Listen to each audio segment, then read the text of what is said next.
Hello, it's Duncan. In the last couple of episodes, we've been exploring the difference between actions, code where it matters when you run it, and calculations, which are all other code. We saw that calculations are easier to analyze, refactor and test, but we need actions to interact with the world.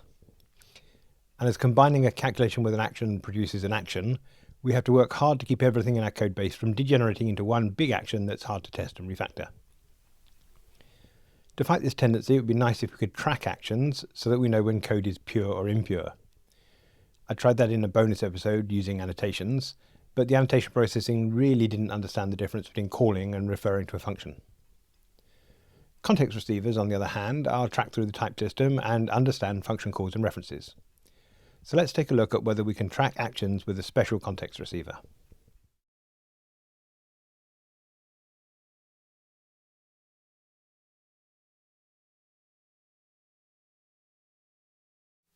In the last episode, we used annotations to mark our actions, the things that depend on when they run, the things that we want to try and control in some sort of way. But the problem with annotations is it was entirely on the honor system.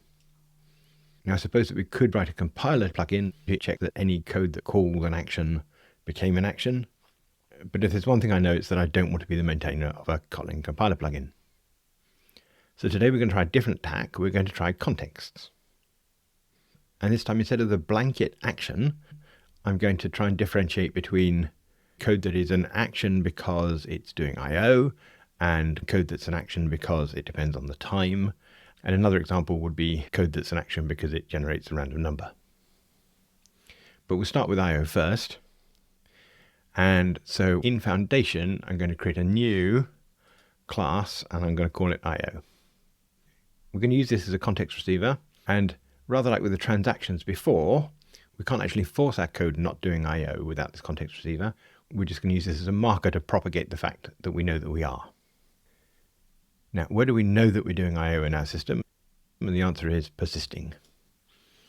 So we've got save to file and file load items. So we could mark both of those as requiring context I/O. And the same here. Now you notice that little bit of confusion because we already have a class called I/O. It's this stock list loading error I/O. So I think maybe if we rename that one to be I/O error, that will make everything a bit clearer. So now in here we can just say this is I/O. Okay. Now if we try and compile that, anything that calls stock list save to or load, we'll need to do it with an I/O context. So let's try building it. And the first issue we have here is in stock file items where it calls save. Well, that's expected. So let's give stock file items a way of getting hold of that context. So we go back to I/O, and in here we'll write a top level function that we'll call run I/O. And that's going to take some sort of block, and that block is going to be a function that needs a context receiver of I/O, and we'll take no parameters and return some sort of return value R. What's that going to look like? Well, it's just going to say with an instance of our class I/O, run that block. Well, that's what it should say, but at the moment with it turns out doesn't work with function types. So in fact, what we've got to do in here is we've got to pass this instance of I/O in here, in which case we don't need the with. And now looking at this, we could probably just make I/O into an object, just a singleton, and then we wouldn't have to create one every time here. So a singleton object like this is both an instance and a type. Okay, now we've got run I/O, we can go to stock file items and say, in order to do this save, we need to be in that context. So we could put that around this code here. So we could say run I/O, and then at the end here, this run I/O block provides the context to these methods, which now compile. Should be another one broken in here probably, here where we load. So here again we need to say run I/O on the stock file load items. Let's try that. Okay, there's some more code that calls that, and it's in our tests. Well, I guess we're okay there as well. We say run I/O on that one. And in fact, a nice little trick is that we can take a block, we can say surround with a run, and then just change this to run IO. Run IO, though, isn't an inline function, so we can't return. Can we fix that? Well, I suppose we can, so let's just do that. That makes that compile. Okay, let's run. Here's another test that has that problem, so we'll go out. We'll say surround with a run and change that to run IO. Do we have another one? Apparently not. And that now will compile and passes the tests. I think I'm going to check that in. We can always not push if we need to. So this is going to be introduce IO context receiver. One warning, we'll just have a look. And apparently load is never called on our fixture. Well, that's interesting. Maybe we'll just get rid of it and run. Good. And commit. Splendid. So now in stock file items, stock file load and stock list save have successfully communicated to the caller that they're in action and they need to be run in IO. But kind of like with exceptions where we could catch them and hide them, we've done the same thing here. We should propagate this IO out so that callers of stock file items know that it needs IO. So what we really want to do here is add context of IO to these calls. And if we did, then we wouldn't have to do run IO in here. But our callers would. So I'll take those out, reformat, and try and compile. And you see here that we haven't just got a compilation error, we have actually crashed the compiler. And that's not entirely unusual with context receivers at the moment, but I hope that somebody from JetBrains is watching this and can fix these for us before they come out of their prototype status. If the compiler breaks, then we have to guess what the issue is ourselves. And the thing that I'm going to guess here is that we've defined this to be a context function here, but that's not part of the contract in our items. So items doesn't say IO, but we can fix that by hand and see whether that compiles. Okay, now we get a legitimate error, and it is that subtyping relationship between context receivers is prohibited. Now, it took me a while to work out what this is telling us, but effectively we can't use a context where these two types are subtypes of each other. And the problem is that as far as the compiler is concerned, this transaction could be IO, or a subtype of IO. So if we're going to get rid of this message, we need to solve that problem. Now we already know that IO is an object, so it can have no subclasses. So if we were to constrain the type of this transaction in some way, the compiler would know that there wasn't a subtype relationship between them. So what I'm going to do in here is I'm going to say that there is this class of transaction context.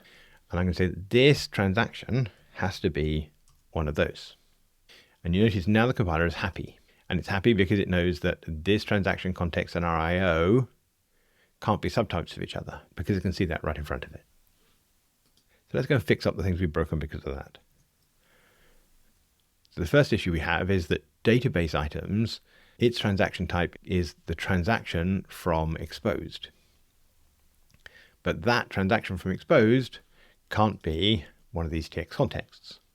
Now we can't make it be, but what we could do is we could wrap it. So we could say we have a class that is exposed TX context, which is a TX context. And in order for that to work, this will have to be open. And that crashes IntelliJ for some reason. I'll fix the spelling of that. And then we will say that this is exposed TX context in here, and here, and here, and here. And now we'd like to only be able to build an exposed transaction context if we actually have a transaction. So what we're going to do is we're going to add a constructor parameter of the actual transaction. It's not actually required, but it's evidence that you have a transaction, as we do in this block. So here we can say block of exposed TX context on this. And IntelliJ will complain this is unused, and we'll say don't remove it, but rather suppress the warning. And again, IntelliJ isn't very happy today. Okay, let's build that. Okay, next compiler error. Now our use of nothing nothing question mark as a type and null as an instance for the transactions in memory items is coming back to bite us, because nothing question mark isn't a subtype of TX context. So we fix that by going in here and we'll say that we have an object that is no transaction that is a TX context. And now our in-memory items can say that my transaction type is no TX. And we'll take that and put it in there, and in fact, in the places where we're using nothing. We expect to have the same issue with our stock file items. Let's find out. Well, in fact, stock finds the problem first, but that's okay because we can use no TX in there. Build again.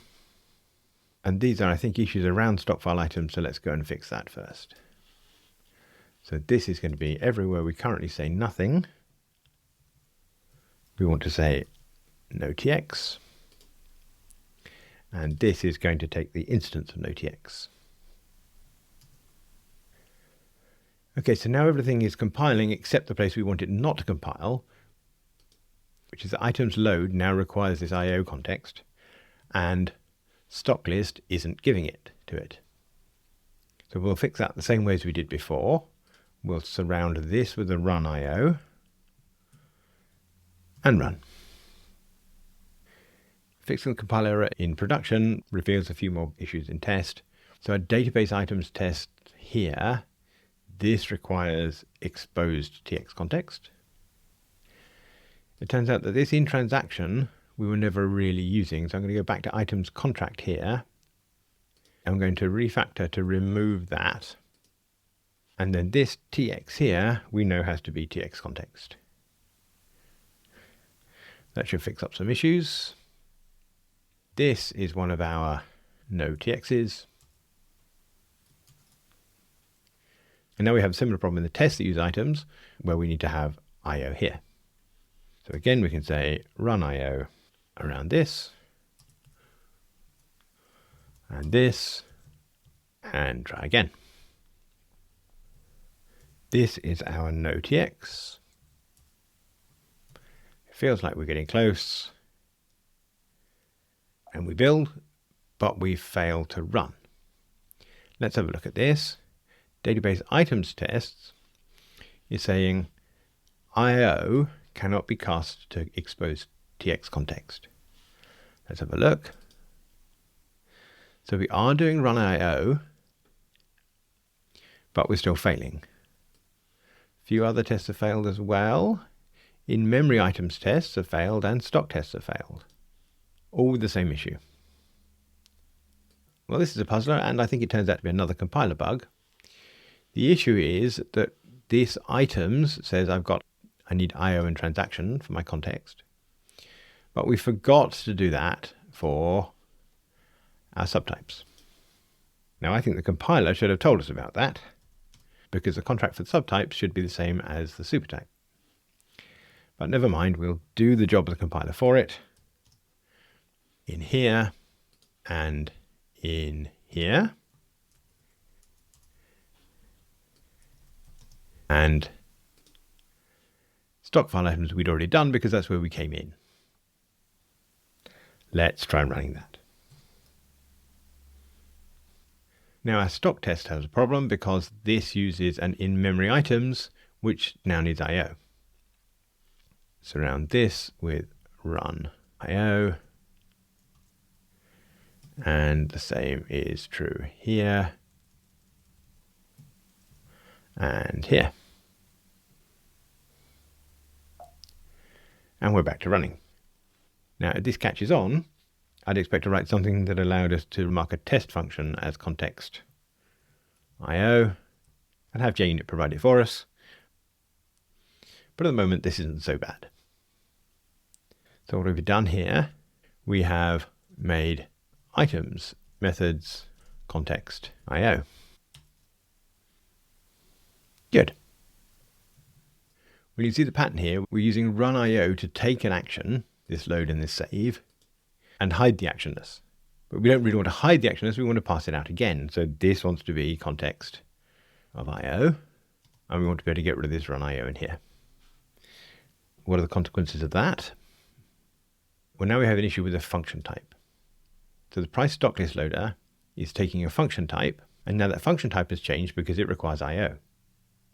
Well, that's okay, I think. We can go into here and we can say this is a function with a context receiver of IO. So that communicates it will be doing IO. And now the price stock list loader, in order to load, will need to take IO for us. So this can say run IO. But here again we run into this issue that this function type is not supplied with the IO in this block.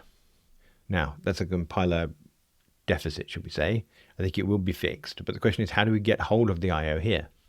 We could cheat and we could just use the instance of IO. But we'd like to solve the problem a bit more properly than that. And there is a little hack we can do. Let's go back to IO and write it in here. What we can say is if we have a context of some C that's required to run a function that we'll call magic, because I haven't got a better name for it. And I want to know what that context was. Well, in here, I can use this at C. And then we can use this function back over here as magic. You see that now compiles, or at least it's at a chance if the compiler hadn't crashed. Why has the compiler crashed? Well, we can get some clues at least by asking what it was compiling when it did. And the answer is app.kt. Okay, so let's go and have a look in there. I titled the first context receivers video as leading edge Kotlin. But here we can see that it's more bleeding edge Kotlin because things really don't work in places. I think the issue here is that references don't really work. If I convert this to a lambda, then you can see that that stops the compiler crashing and reveals there's actually a proper error. This is in our tests. So what's going on here? Well, again, we had the issue here that this is a price stock list loader. It's using stock values get item, and stock values we're taking from just a map here. Now, this is a bit of a strange case. Price stock list loader is prepared to supply a context of IO, but stock values get value doesn't require it. I don't know whether that should compile or not. It feels to me like it should. But if we just convert this to a lambda, you'll see again that things are happy.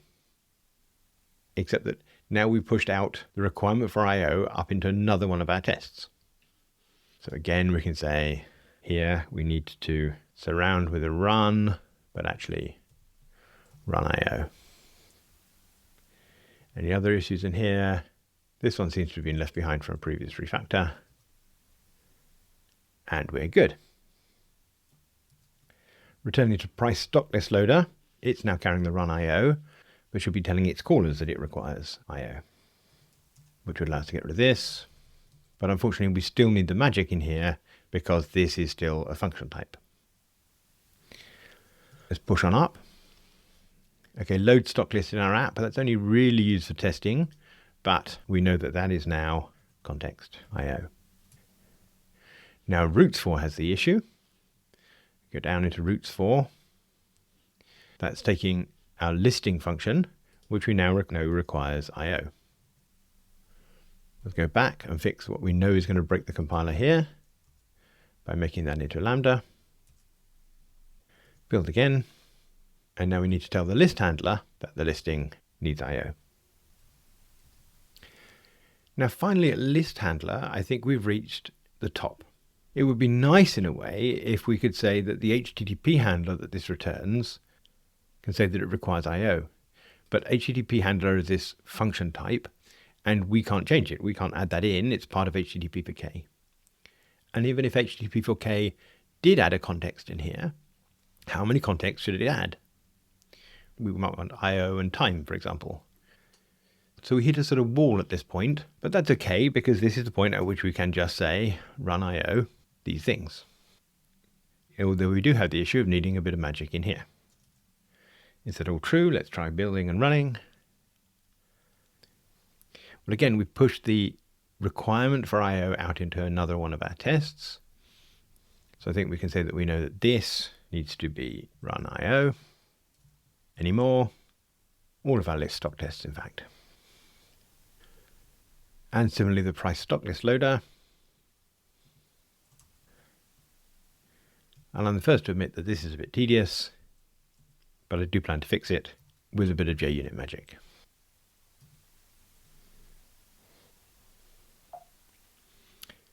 Okay, that passes. Let's check it in. So we pushed our IO to the top. Push context IO to the top for some values at top. Okay, so that's loading the stock list, but it's not the only place that's doing IO. We know that pricing is talking to an external service. That's both IO and an action. It's subject to change over time. We can see it here in the price stock list loader, and currently it's saying this is item to price, but it should really be context IO of item to price. Now that pricing is passed down through the retry pricing into here, and load is already context IO, so that's all right. But we're going to have an issue here with retry pricing, so let's bail on this for the moment and fix things from the bottom with value elf. Okay, so here we are with the code that talks to the external service, and it's returning function types. It's returning item to price. Well, we can see here that given an HTTP handler, this is definitely doing HTTP, so it's definitely doing IO. So let's have a little play with saying this is going to return context of IO, item to price. That will make this the same. And let's go and see what that breaks. Well, our price stock list loader, unsurprisingly now, needs to say this is context of IO, which we knew. But how are we going to fix up this retry pricing? The issue here is that retry takes a function without a context, tries to call it, and if it fails, retries. Again, we could make this generic with respect to a single context, but we can't make it generic with respect to all contexts. So it's probably best to leave it alone, and we'll go back and fix things with a lambda here. So we'll replace this pricing with a lambda that's going to say run IO, our pricing on the parameter that's passed in. And again, we need a bit of magic to make that compile. Take that outside the parentheses and run. Now the compiler has sort of given up on the type of this, but I think we can help it by saying that it, and tell it that it is an item. And now we're back to having issues in our tests that we know we can solve with run IO. There, but it looks like we need magic in there and here. Kind of fitting that a magical goods store has a magic function, but I'm pretty sure the need for that will go away when the compiler works. One more with luck. And tediously, we had the same issue here in the test that we had in our production code that I think we can solve the same way. Are we done? We surely are. Back in price stock list loader, it would be nice if the type of retry pricing was context of IO. So it was pulling the context from here, as opposed to cheating and run IOing here. I think I have found a way to make that work, but it's a mark of my respect for you that I'm not going to inflict it on you today. On the subject of inflicting, though, has this all been worth it? We've had to jump through a lot of hoops with this context IO, and I'm sure that quite a few of you have been screaming at me all the way through this, saying, but Duncan, that's what suspend functions are for. Now, in fact, we're already using coroutines down here to invoke our pricing, which might suggest the pricing at least is just a suspend function. Now, I'm a bit conflicted about this. Truth is that all the IO we're doing at the moment isn't actually suspend functions. It's either file IO or HTTP 4K's HTTP client or the Postgres drivers. Now, we could wrap those with coroutines as we have here, but we're not actually getting any advantages in terms of lack of thread use. At some point too, Project Loom will come along and mean that we get the advantages of coroutines without suspend. Now, in some ways, we've given ourselves the disadvantages of coroutines because we've colored our functions. We said that these functions have a color of IO, not just a color of suspend. But my thinking at the moment is that IO isn't the only type of action. For example, accessing the clock or random numbers will also make a piece of code an action. It would be nice to be able to differentiate IO from those things. And those two things have nothing to do with suspend, so it seems a bit of a waste to use suspend to mark all actions. Overall, I really don't know. This is an experiment, and sometimes we have to take something too far in order to know how far is right.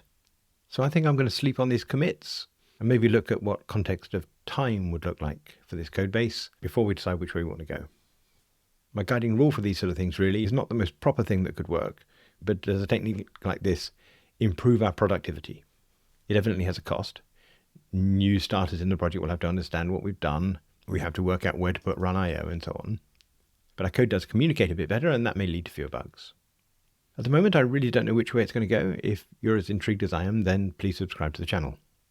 To support this work, you could also hire me, and you could buy the book that I wrote with that price called Java to Kotlin and Refactoring Guidebook, details of which are in the show notes below. Thanks for watching.